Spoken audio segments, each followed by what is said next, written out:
সাগর পথে বিদেশে পাচারের পর উদ্ধার হওয়া চুয়াডাঙ্গার 4 জন বাড়ি ফিরেছে। এখনো জেলার প্রায় 500 যুবক নিখোঁজ রয়েছে বলে দাবি করেছেন অনেকেই। চুয়াডাঙ্গা থেকে ফাইজার চৌধুরীর রিপোর্ট।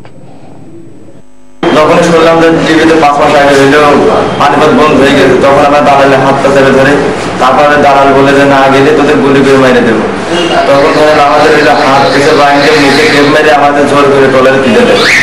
দালালের প্ররোচনায় সাগর পথে মিয়ানমার, থাইল্যান্ড হয়ে মালয়েশিয়া যেতে চেয়েছিলেন চুয়াডাঙ্গার আলমডাঙ্গা উপজেলার কেদারনগর গ্রামের আরিফুল। সংসার সচ্ছলতা আনার স্বপ্ন ছিল তার মনে, সমুদ্রযাত্রার ভয়াবহতা তার স্বপ্নে ছিল না।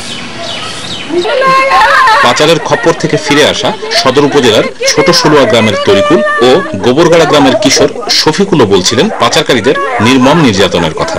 2.5 মাস মতন শিখেছিল, খুবই কষ্ট, খাওয়া দাওয়ার কষ্ট। সকাল 11টার সময় 100 গ্রাম ভাত আর 2টা করে কাঁচামরিচ, খুবই কষ্ট আর মায়ের দৌড় করছে।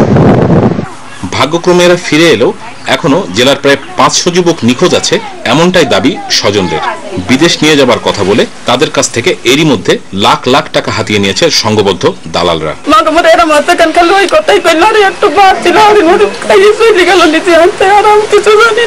পড়াতে পারলাম না, আমাকে লস গেল, সমস্তটাই লস। আপনি 40,000 টাকা দেবেন, আপনার ছেলে আমরা বাড়ি ঘুরে দেবো। অভিযোগ ও সঠিক তথ্য প্রমাণ পেলে পাচার চক্রের সাথে সম্পৃক্ত দালালদের আইনের আওতায় আনা সম্ভব বলে জানিয়েছেন পুলিশ কর্মকর্তারা। আমাদের কাছে 2টো মামলা হয়েছে এবং আমরা যে সংবাদগুলো পেয়েছি তাদেরকে একটু চেষ্টা করছি তাদের কাছ থেকে মামলা নিয়ে আমরা যতদূর সম্ভব আমাদের গ্রেফতার বাড়ানো।